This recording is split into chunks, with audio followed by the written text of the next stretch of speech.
Hey, how's it going, guys? Mr. Boss for the win here, and in today's Grand Theft Auto 5 video, we're going to be talking about the 10 best vehicles that have come out in the Doomsday Heist update and the Festive Surprise 2017. So some of these vehicles that we're going to be talking about today are not out, but due to PC mods, you can play them in single player, you can upgrade them, customize them, etc. So we're going to be talking about some unreleased ones today, but that should be exciting because when they do come out, you'll obviously know which ones, in my opinion, are ultimately the best. All right, let's get into this. This is in no particular order, but at the number one spot today, we have the Deluxo. So number one, this is a Vice City throwback. The Deluxo is featured in that game. Number two, the DMC-12 DeLorean is one of the best all-time cars. Number three, it was made famous in Back to the Future. And number four, Rockstar have done it so well in Grand Theft Auto Online. We get the DeLorean in all of its normalized glory, but if you want to turn it into the flying, weaponized version, you actually can. And what's also great about the Deluxo is it's made a lot of other vehicles kind of pointless. So like the Ruiner 2000, what's the point of owning that? We have the Deluxo now. You could almost say the same thing about some other vehicles like the Oppressor and the Batmobile, that the Deluxo trumps all of those and that it's just way better in general. However, even if the Deluxo wasn't weaponized, even if it couldn't fly, I would still put it on this list. But the fact that it has all of those makes it one of not only the coolest vehicles we have in the game, but also one of the most versatile as well in terms of being able to dispatch enemies and just be super useful in terms of businesses and free modes and stuff like that. All right, vehicle number two, the Albany Hermes. So another vehicle from Vice City and San Andreas, and it's been a while since we got a really good muscle car in Grand Theft Auto Online, and the Albany Hermes is just about near perfect. So not only is this vehicle absolutely menacing, but the designs you can do with this are incredible. The customization on this vehicle really stands out to me, in particular the liveries. So you can create the Cuban Hermes version from Vice City if you really wanted to. There's also a livery that is incredibly similar to Doc Hudson from the animated movie series Cars. That's pretty cool as well. There's just a ton of things you can do. It has a bunch of epic, unique features. Is this going to be one of the better performing vehicles in the game? No, but it's an amazing car. And as a bonus, you can actually get it for free on Christmas, which is another great reason why it's on this list. Vehicle number three, the Pariah. So I'm not sure what this is based off of. It's an Ocelot vehicle, so I'm going to say some sort of like Jaguar Ferrari hybrid. But as of right now, the Pariah is not only the fastest sports car in the game, it's one of the fastest vehicles in the game. In terms of top speed, it is the fastest, eclipsing the 811, and it's almost better than all the supercars in the game. Yet it's a sports car. So this thing is incredibly dominant. Pair with it, it has unbelievable customization, great upgrades, an amazing look and overall sound. This vehicle is a slam dunk, and it's not all that expensive either, which means it's available for most people to own relatively easily. There isn't going to be a situation where this thing is like $4 or $5 million. You can buy a Pariah, upgrade it, and still have money left over to do other things you want. So this vehicle is incredible. Definitely one of the must-buy vehicles of this list. Vehicle number four today, the Stromberg. This is what the Ocelot Ardent should have been. Submarine technology, and that's exactly what we get in the Stromberg. Not only is it incredibly useful for missions and free mode, but also some of the other things I've talked about, like the salvage missions. You can use the new Stromberg in that. You can also use it for a variety of other things like exploration. I've seen players going down to the UFOs and the Lost Hatch, things they weren't really able to do beforehand all that easily, that now the Stromberg allows them to do. So one of the most creative vehicles that Rockstar have added. Obviously, if you watch some of the older James Bond films, you'll recognize this Lotus, which is a really cool throwback. But this vehicle overall is just incredibly cool. Definitely recommend the Stromberg.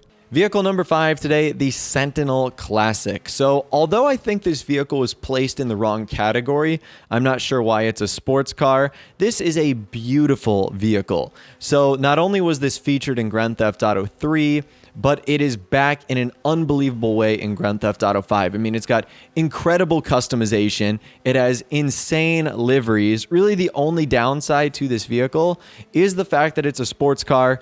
It's got to compete against things like the Pariah, and it doesn't perform all that well in the sports category. If it was a sports classic, it would be a little bit better. But regardless, you're not buying this vehicle for performance. If you want performance, you're going to buy the Pariah. You're buying this for style, looks, for classicness, for just overall awesomeness in general. The Sentinel Classic is just an incredible vehicle. I am such a huge fan of it. There's so many things that this vehicle does well that I can just completely overlook the performance aspect of it. And that's why it's going on this list also. All right, vehicle number 6 today, the Karen 190Z. So this is another unreleased car, and I am so very much looking forward to this. So we haven't had a Karen vehicle in a long time. There's actually a lot of cars from the drip feed that we're actually getting new brands, which I actually really like.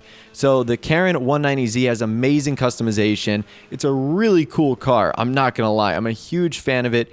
Great liveries and everything like that. I didn't want to put too many unreleased vehicles on this list, so I've actually been trying to hold back. I honestly could have replaced this one with the Silvestra.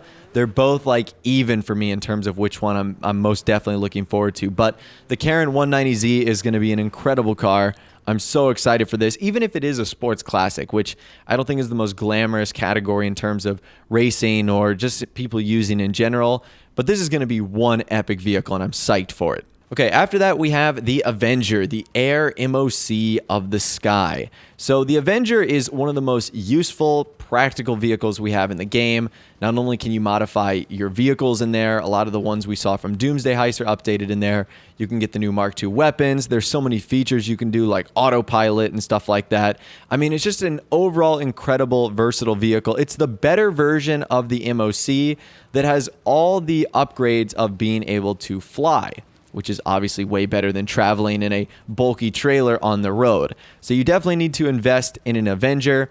It's not 100% necessary, as a lot of the things still can be done in the MOC, but if you're purely looking for an upgrade, the Avenger is definitely the way to go. It is by far the better of the two, and one you definitely need to own. Okay, vehicle number 8 today, the Fister Neon. Now, I was kind of skeptical on putting this on the list, but I actually think it's one of the rarest vehicles we have in the game. It's a 4-door Fister, which obviously we've never had something like that, and it's also a fully electric vehicle.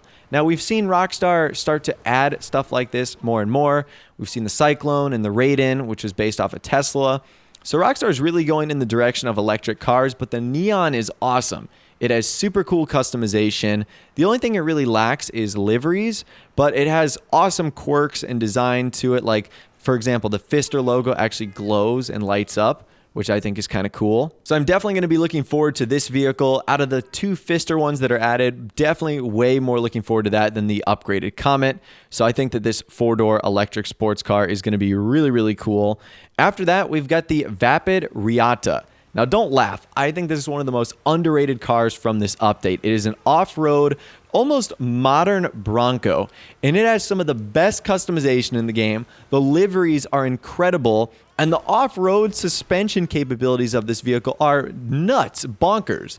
I mean, you can take this thing off-roading to the extreme, and it's going to perform really well. And on top of that, it's one of the cheapest vehicles in the game, so you can have a ton of fun without spending a ton of cash. And that's obviously a good thing. A lot of people are going to overlook the Vapid Reata because it's either on the Southern San Andreas Super Auto site, or it's super cheap, or it's off-road, but don't. You will have so much fun with this vehicle, designing it, getting it the way you want, adding the unique liveries and customization, that it's going to be one of the best vehicles you own. Even if you only take it out for fun and don't really use it all that seriously, I still think it's one of the best and most enjoyable vehicles from this update.